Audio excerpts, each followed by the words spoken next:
Bom bom dia Ana, bom dia Paulinho, muito bom ver vocês aqui, tudo bem? Quem mais aí? Vamos chegando, nosso estudo de domingo, é o Ceifa de Luz. Hoje a gente está fazendo o capítulo 28, Estado Mental. O Emmanuel pega firme aqui com a gente, né? Vamos lá? Vamos começar com a prece então, pedindo a Jesus que acalme os nossos corações, que nos conceda a paz e nos ajude a compreender o que seja paz. Que nós possamos, envolvidos pelo sentimento maior, que é o amor, que é a caridade, que é a compaixão, misericórdia, solidariedade e fraternidade, Senhor Jesus. Esse sentimento que une todas as benesses que sobressaem dos nossos corações, porque somos centelhas divinas, somos luz, filhos de um único Pai, e carregamos em nós mesmos esse DNA, sabemos disso.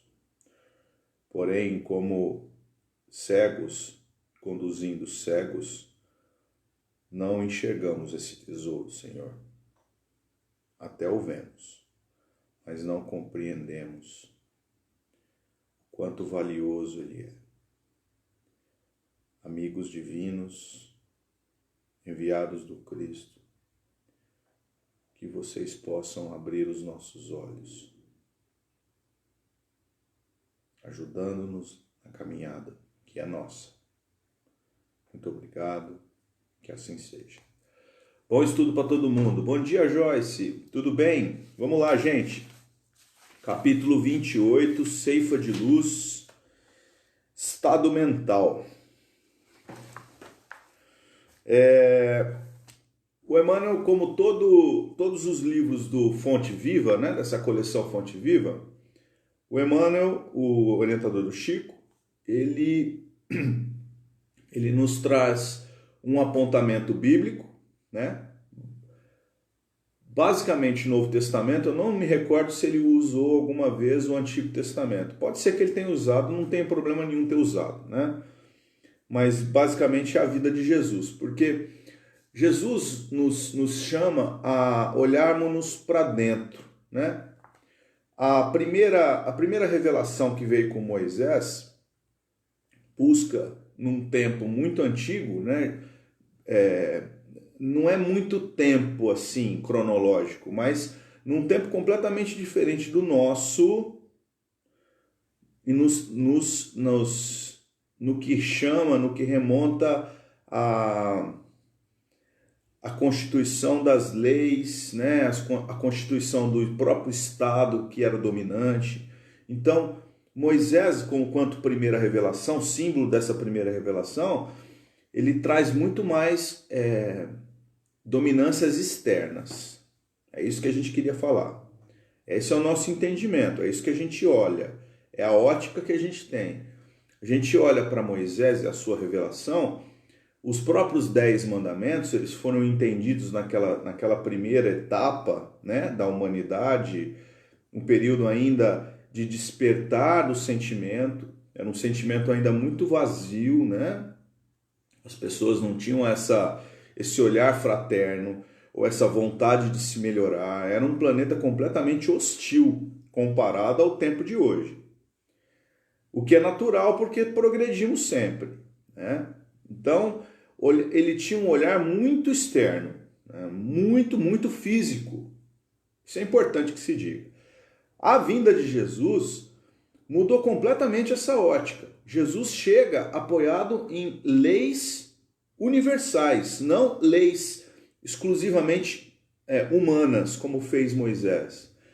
Jesus aponta para o nosso íntimo, para o nosso ego, para a mente, né? E tudo isso tem relação com o que a gente vai estudar hoje. Jesus aponta para o sentimento. A renovação de Jesus, a renovação do Cristo é o sentir. não é só o fazer, né? Por exemplo, vamos trazer um exemplo aqui. Imaginemos que no primeiro mandamento, não, o primeiro não vai caber, mas o não matarás, né? Não matarás. Quando Moisés proclama não matar, quanto mandamento divino, muito provavelmente as pessoas entenderam como você não deve matar, tirar a vida física de alguém. A gente ainda entende um pouco isso, mas a gente que já vai aprofundando nos estudos, já vai aprofundando no nosso psiquismo, a gente passa a entender, por exemplo, que quando Jesus vem reformar todo esse decálogo que ficou perdido nas leis físicas, né, no confrontamento com aquilo que eu aparento ser, Jesus veio e desagou. Não, é o amor, gente, é o sentimento. Então eu posso matar uma pessoa sem fazer nada com ela fisicamente, né? Simplesmente psiquicamente. Imagina que eu sou dono de uma empresa e eu ofendo as pessoas dessa empresa. Nos tempos de hoje, 2021, nós passamos por uma pandemia, a pandemia continua, está dando uma abrandada, mas continua, e a economia vai mal, né? Pode até pessoas dizer que não, mas a economia vai mal. As pessoas estão sofrendo com falta de grana, com falta de perspectiva, né? Isso tem acontecido. E eu sou dono de uma empresa sadia.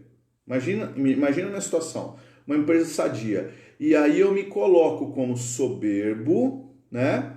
E eu passo a tratar os meus funcionários de uma maneira agressiva, né? Mas psicologicamente.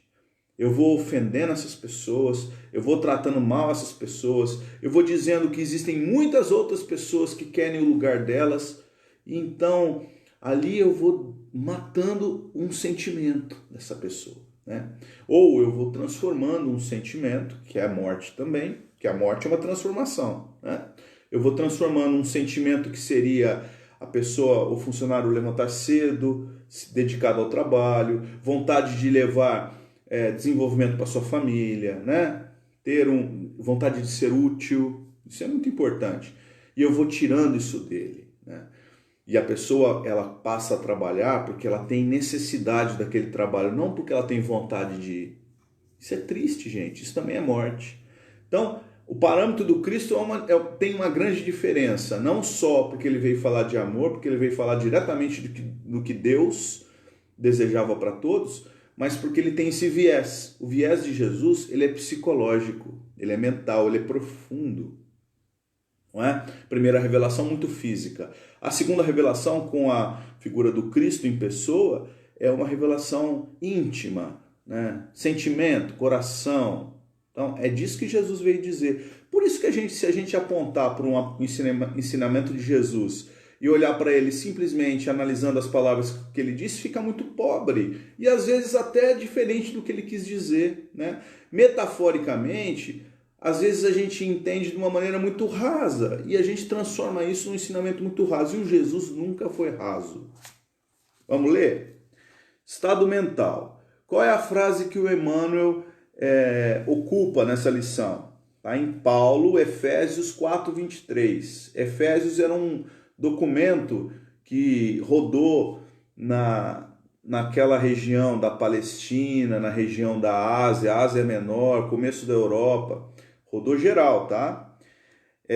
Efésios, uma das epístolas que está no Novo Testamento, capítulo 4, versículo 23. Emmanuel colocou um trechinho bem pequenininho, ele diz assim: e vos renoveis no espírito do vosso sentimento. O espírito aqui está com letra minúscula, né? Que dá uma conotação mais de conjunto, né? Tira completamente a questão da alma divisada, da alma única, né? Do espírito com E maiúsculo, que cada um de nós é um espírito, né? Individualizado. E ele chama atenção para o coletivo, né? Para a obra, para o sentido. Então ele diz: e vos renoveis no espírito do vosso sentido. A gente buscou, como sempre, essa frase em grego, né? Possivelmente o grego foi a língua que mais se desenvolveu naquela época. E a gente diz que o grego era o inglês da época. As pessoas, quando se comunicavam num país diferente, numa região diferente, elas precisavam ter, por exemplo, o grego, pelo menos arranhar o grego para conseguir se comunicar, né? Então vamos lá. Em grego está assim: renoveis, pois, o espírito da vossa mente. Aqui entra a mente que o Emmanuel faz o estudo de hoje, né? O Emmanuel é profundo, ele fala de estado mental, só que a Vulgata Latina, que é a tradução que a FEB usou para esses livros aqui, vem da Bíblia de Jerusalém, diferente da que o Emmanuel usou, que também era Vulgata, mas era uma tradução do João Ferreira de Almeida, uma tradução mais fiel, segundo o que a gente já estudou, tá? Mas aqui tá: renoveis, pois, o espírito, e vos renoveis no espírito do vosso sentido. Mas diz o grego original que é da vossa mente. Tem diferença. Porque a mente, a palavra para mente é nous, que quer dizer também ânimo, né? Ânimo. Jung, por exemplo, né? O Carl Jung, que foi um dos grandes psicanalistas, né?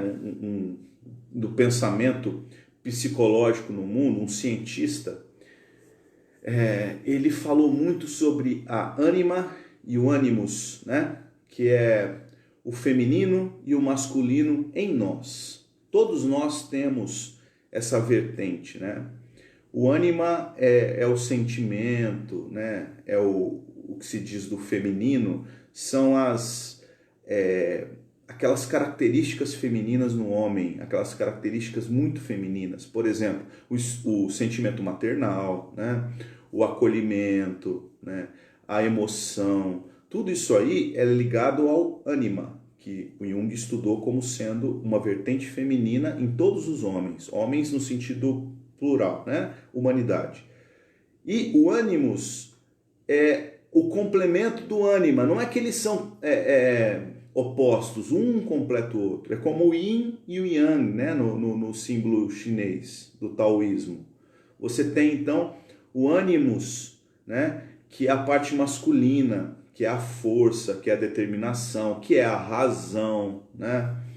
Que muito foi falado, né? E é falado por nós, que a nossa fé, a fé espírita, é uma fé raciocinada, né? É uma fé que tem embasamento, é uma fé que complementa o sentimento. A gente não só sente, mas a gente busca se equilibrar, né? Então a gente tem essa vertente. Está tudo isso aqui dito por Paulo nessa única frase. Paulo era muito sintético, como todos os grandes eruditos, principalmente, né, no que a gente avalia nos eruditos bíblicos, né? A gente vê, por exemplo, Jesus extremamente sintético, né? Paulo muito também, e a gente vê Emmanuel com essa sequência, né? Sintético, uma palavra quer dizer muita coisa, né? Então, por isso que a gente vai tentando tirar essas camadas, como uma cebola, né? A gente vai descascando as camadas para a gente tentar chegar num ponto um pouco mais profundo de reflexão para que a gente use isso no dia a dia, né? Então, a gente fala bastante, a gente traz vários apontamentos, mas para a gente tentar entender, né? E tentar absorver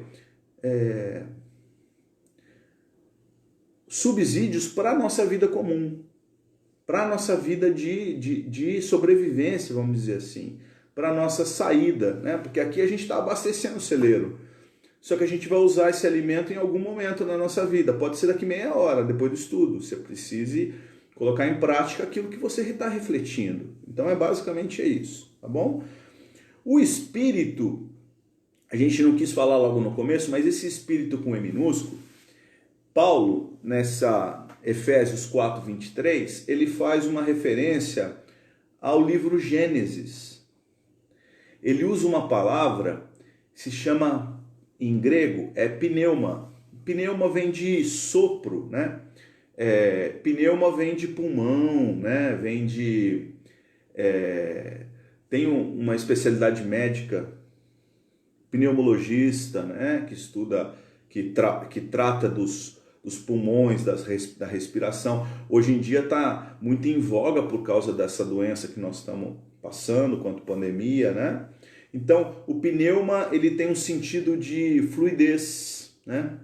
O espírito, ele tem esse sentido de fluidez. O espírito, ele, segundo a nossa obra, O Livro dos Espíritos, a resposta dos espíritos é que o espírito não tem uma forma definida, né? Pode ser um clarão, uma chama, algo que vai do opaco ao brilhante, né? Então é uma forma, não tem uma forma definida. Então o espírito ele tem essa fluidez, né? Como o vento, a gente até sente o vento, né? Mas a gente não enxerga o vento e nem pega o vento, né? Nós não conseguimos enxergar o vento, mas a gente sabe que ele está aqui. Quando o ar está se movimentando, a gente está sentindo ele no corpo, né? Então é a mesma coisa, o espírito tem essa ligação, e o Paulo já apontava para isso, né? Ele apontava para isso e fazia um link lá com Gênesis, o primeiro livro bíblico, que diz assim, olha que coisa interessante, fala sobre a formação do homem, logo no começo, quando acabou a novela dos 6 dias da criação e o 7º como descanso de Deus, né? Eu falo novela porque aquilo tudo é uma novela, né? É um grande filme, né? Da humanidade, extremamente dramático, né? Então depois disso nós temos a formação do homem, no livro do Gênesis, que é o 2:7, tá assim: formou o Senhor Deus ao homem do pó da terra e lhe soprou as narinas o fôlego da vida. Isso é poético, né? Ele soprou, insuflou, né? Esse sopro de vida é o pneuma, né? Então, o homem, ele formou pelo barro, né? Das entranhas da terra. Isso é muito metafórico, né? Mesmo porque terra em hebraico é Adamá, né? Daí vem a palavra Adão. Então, segundo isso, o Senhor Deus formou o homem, só que ele ainda não era homem, né? Ele insufla o fôlego da vida e o homem se torna alma vivente. Alma vivente, porque até então não tinha vida, né? E passa a conviver com as próprias dificuldades. Ali começa a história da humanidade, né? Até então o planeta vem bilhões e bilhões de anos sendo preparado para que o espírito se transforme e individualize no homem. É uma obra complexa, né? Essa obra divina, que só um pode criar. Só um Criador, só um único ser nesse universo todo consegue criar isso, né? Jesus é um co-criador num plano superior, num plano que nós não entendemos, mas ele não criou a Terra, né? Ele é filho como nós também somos filhos. Agora, essa criatura a quem nós chamamos Deus, o Senhor Deus, ele pensou isso tudo, né? Ele transformou isso tudo, desde o começo até o tempo que nós estamos vivendo hoje. Nós estamos falando só da Terra. Bom, então Paulo evoca para explicar para aquela tida comunidade dos Efésios, quando a gente falou que a carta foi uma epístola que girou em toda aquela região, porque aos Efésios, a palavra que começa lá na carta, no comecinho, quando Paulo vai colocar o remetente da carta, né? Desculpa, o destinatário da carta, ele não escreve aos Efésios, é uma carta coletiva. Esse aos Efésios foi uma palavrinha, foram 2 palavrinhas colocadas naquela epístola para direcionar aquele documento à igreja dos Efésios, a Éfeso. certo? Então era uma carta coletiva. Aos Efésios foi acrescida por volta de 1600 na Vulgata Latina, né? Algum filho de Deus colocou isso lá querendo direcionar o documento para a igreja de Éfeso. Então, por isso que a gente diz que nos originais, nos códices originais, não existia isso. Isso é estudado, vocês podem buscar isso em literatura que vocês vão achar. É uma carta universal. Então, o Paulo está falando, está dando esse ensinamento, não só direcionado a uma comunidade, mas a todo mundo. E legou-nos a posteridade, nós estamos estudando ela hoje.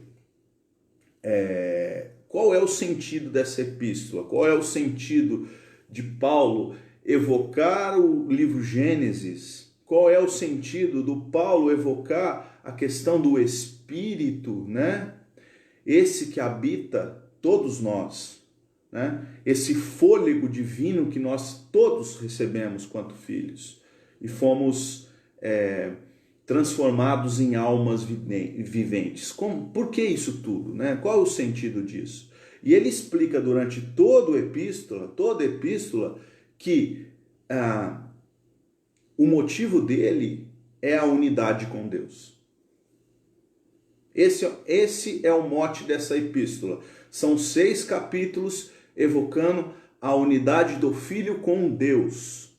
Nós nos justificarmos em Deus. Nós nos encontrarmos em Deus. Não é com Deus, gente. É em Deus. O meu amigo Paulo que está aqui assistindo a gente, ele costuma dizer assim, fiquem em Deus. Eu acho isso muito bonito. Eu quero aprender um dia, viu, amigo? A falar assim, tão bonito. Fiquem em Deus, não é? Porque no Deus a gente está apontando para alguém, né? Alguma forma física. E a gente sabe que Deus não extrapola os sentidos físicos. Então é em Deus, né? Deus está em todo lugar, né? Inclusive dentro de nós. Quanto centelha, né? Bom dia, Ivete. Tudo bem, minha amiga? Então, quando a gente vai lendo, Paulo, Emmanuel, vai ficando assim a gente vai se sentindo tão pequeno. Não é que eles nos diminuem, mas é o entendimento que eles têm, que eles aprenderam a conhecer, né, tiveram, do que Jesus diz, né, de como Jesus explicou tudo isso para a gente, a maneira com que foi feito, e eles entenderam, compreenderam bem, e praticaram, né, claro. E aí eu falo, meu Deus, a gente tem muito ainda para chegar. Paulo, quando pede para que a gente renove, né, o espírito, renove a nossa alma vivente, né, renove o nosso entendimento, renove a nossa compreensão, ele está pedindo para que nós sigamos em Deus, para a unidade, né, para uniformidade em Deus, que é a fé, né? Mas não é a fé acreditar, é a fé fidelidade, que nos fidelizemos a Deus, em Deus. Esse é o objetivo. E ele explica a ferramenta. A ferramenta é passar do homem velho para o homem renovado.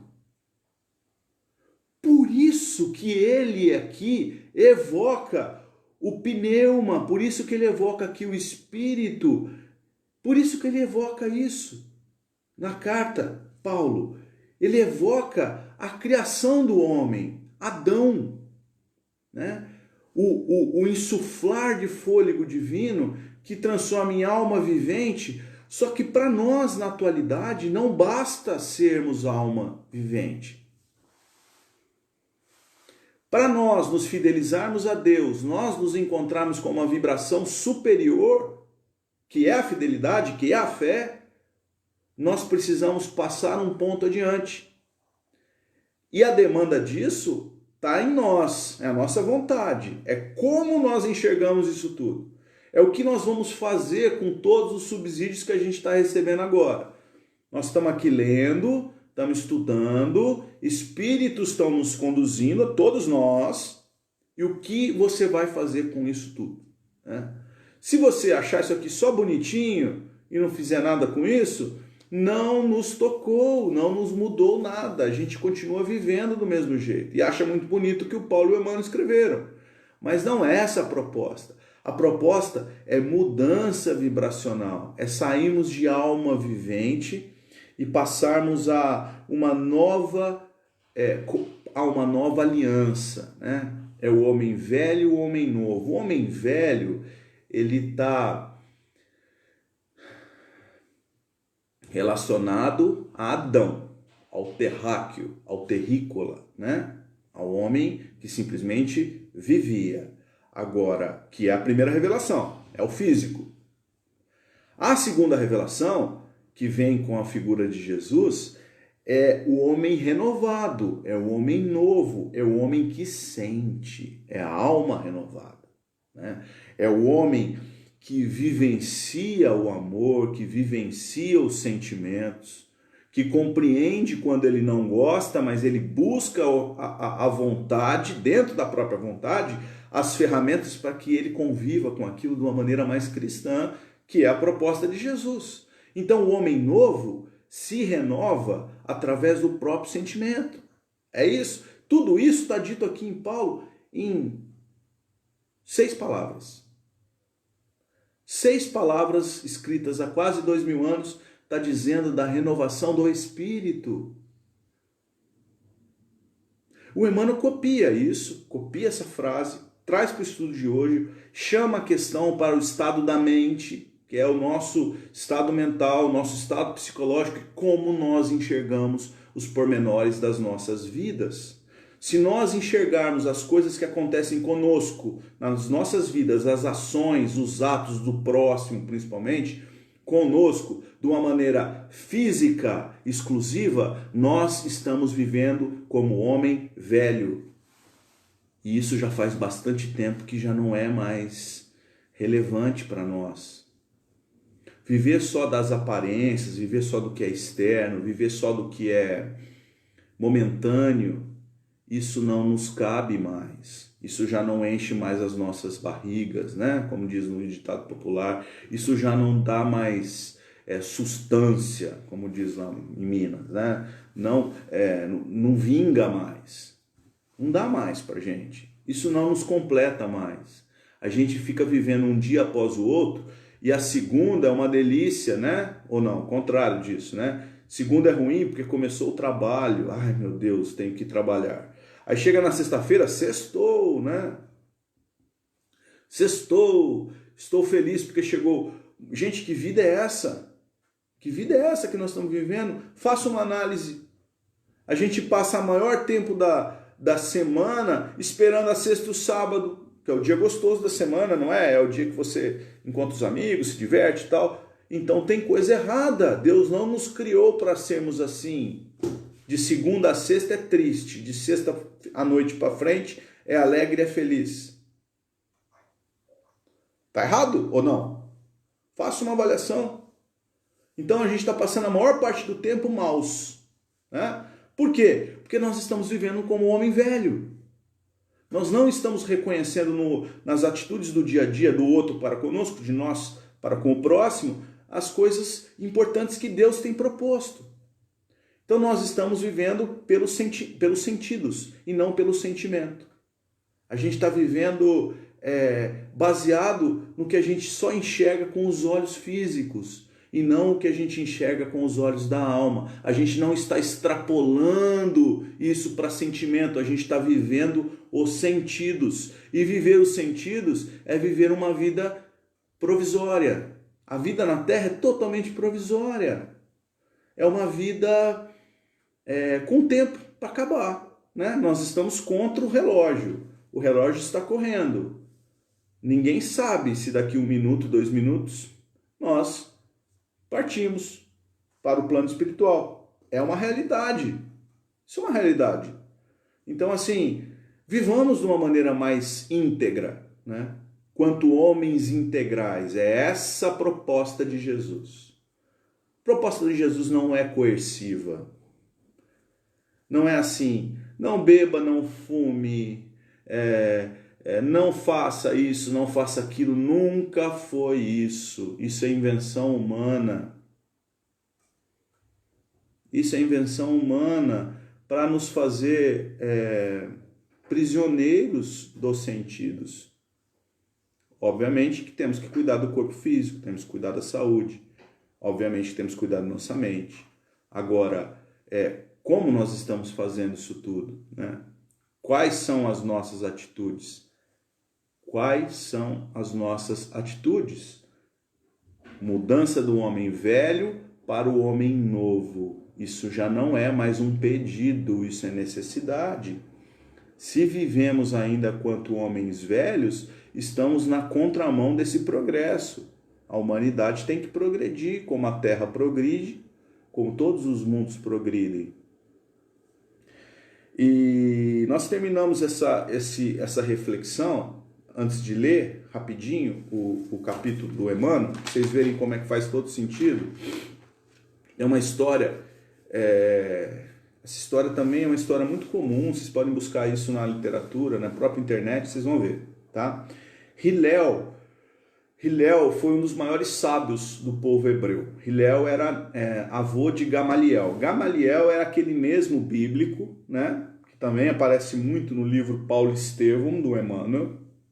Gamaliel era o mestre do Paulo, do apóstolo Paulo, antes de ser apóstolo, né? Antes dele encontrar Jesus, quando ele era ainda Saulo, o perseguidor dos perseguidor dos cristãos, né?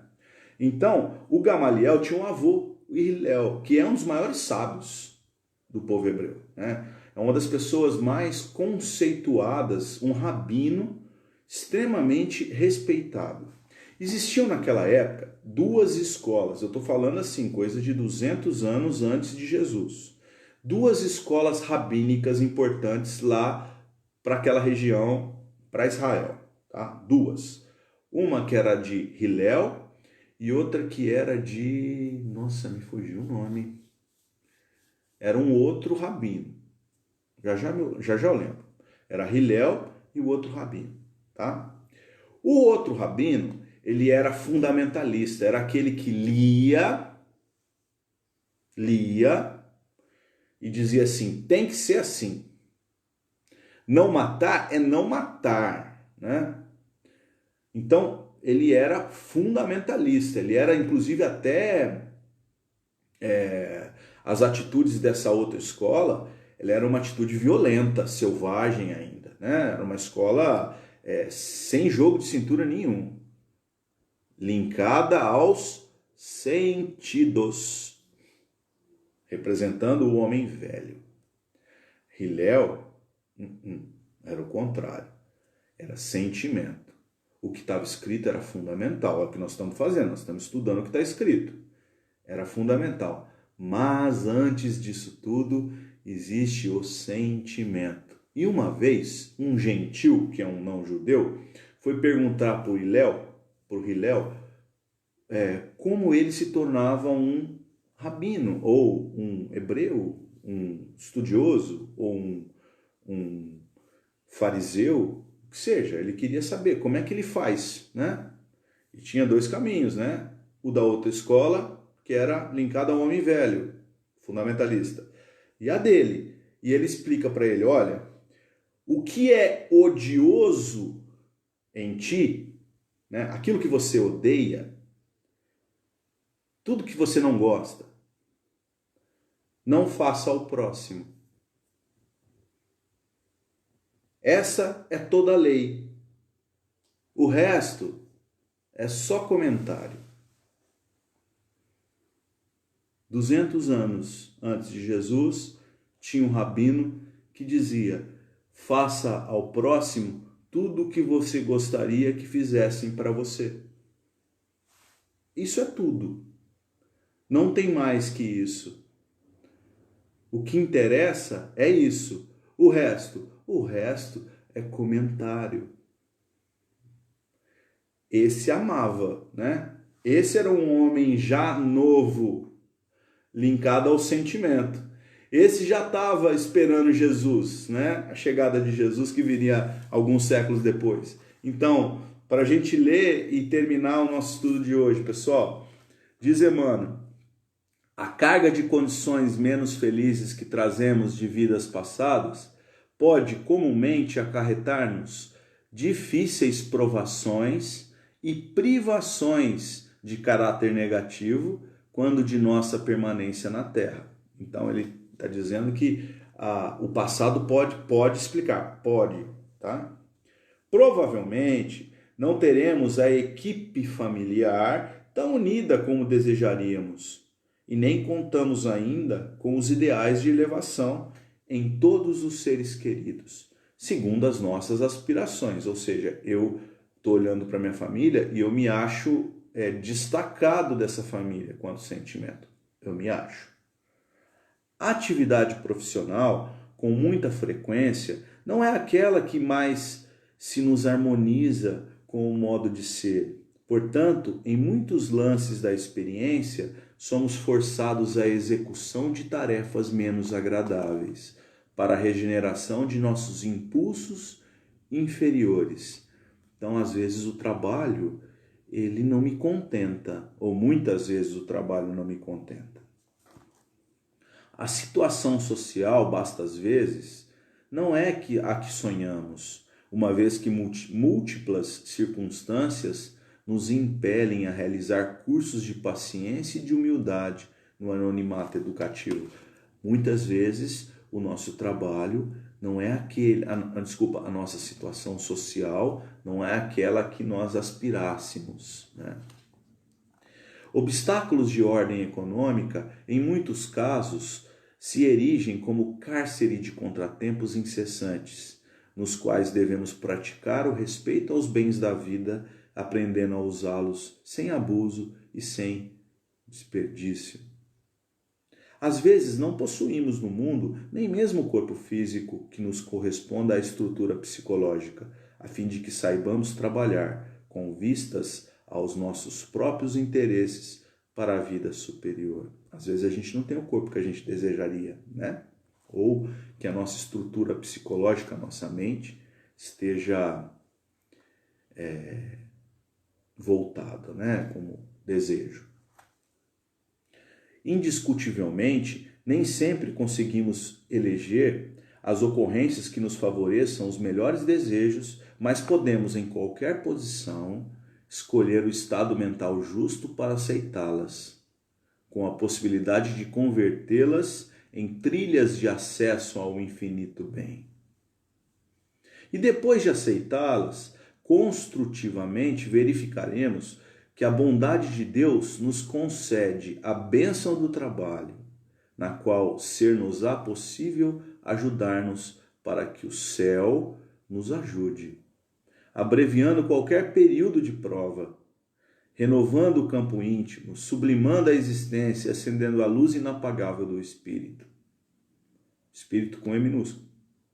Em nosso próprio destino, para a edificação do futuro melhor. Então, o passado, segundo Emmanuel, tudo que aconteceu conosco, né, ele deságua no presente. Ele vem e deságua no presente como as nossas possibilidades de soerguimento e mudança agora, né? Então, mudar o ponto da existência de homem velho para homem novo é entender tudo isso que passa conosco, né? É entender que nós fizemos por merecer tudo que a gente tem, né?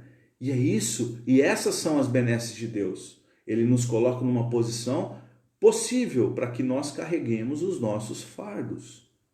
Está tudo aí, né? Extrapolemos essa visão, né? Sai do sentido e entra no sentimento. Aí a gente vai compreender melhor. Tá bom, meus amigos? Muito bom domingo para todo mundo. Obrigado por vocês estarem aqui me ouvindo. Fiquem com Deus e até a próxima.